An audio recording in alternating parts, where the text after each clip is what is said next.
Jesus, from Genesis to Revelation. In Genesis, he's the creator God. In Exodus, he is the redeemer. In Leviticus, he is your sanctification. In Numbers, he is your guide. In Deuteronomy, he is your teacher. In Joshua, he is the mighty conqueror.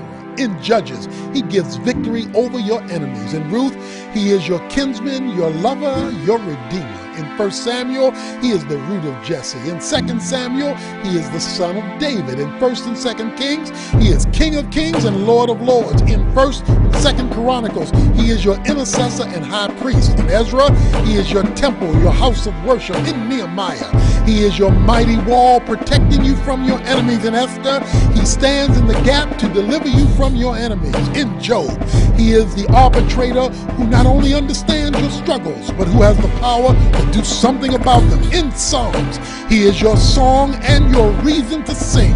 In Proverbs, he's your wisdom helping you to make sense of life and live it successfully. In Ecclesiastes, he is your purpose delivering you from vanity. In the Song of Solomon, he is your lover and your loyal friend. In Isaiah, he is the mighty counselor, the Prince of Peace, the everlasting Father, and more. In short, he's everything you need. In Jeremiah, he is your balm of Gilead, the soothing salve for your sin-sick soul. In Lamentations, he is the ever-faithful one upon whom you can depend. In Ezekiel, he's your wheel in the middle of a wheel, the one who assures that dry, dead bones will come alive again.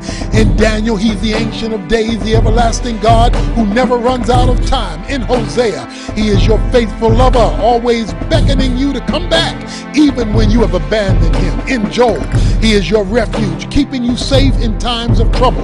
In Amos, he is the husbandman, the one you can depend on to stay by your side. In Obadiah, he's the Lord of the kingdom. In Jonah, he's your salvation, bringing you back within his will. In Micah, he is the judge of the nation. In Nahum, he's the jealous God. In Habakkuk, he's the Holy One. In Zephaniah, he's the witness. In Haggai, he overthrows the enemies. In Zechariah, he's the Lord of hosts. In Malachi, he is the messenger of the covenant. Moving on to the New Testament.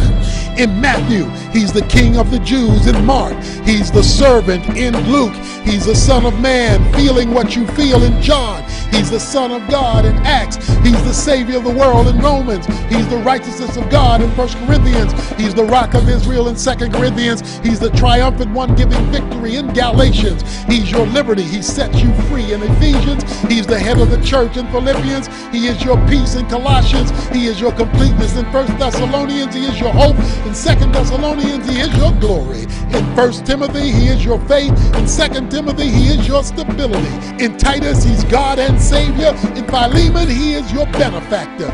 In Hebrews, he's your perfection. In James, he's the power behind your faith.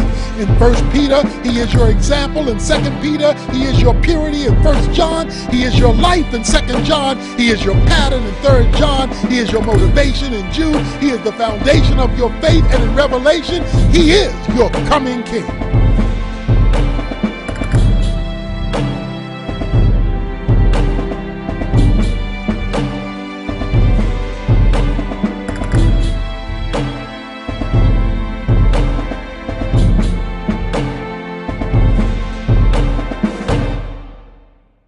Hello, my name is CJ and I'll be bringing you the upcoming events for this week.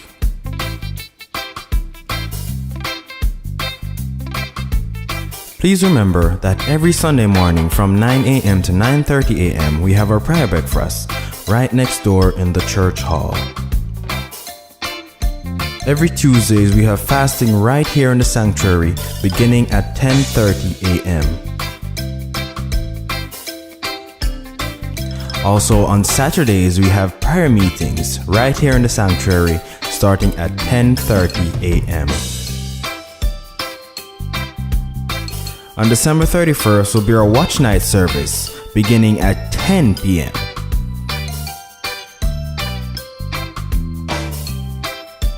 On February 23rd will be Kid Jam Teen Talent. The time will be announced. March 22nd, 24th will be Sunfest in Orlando. This has been Upcoming Events with CJ. Please remember to visit us on the web at monumentoffaith.info. We now turn over back to the moderator.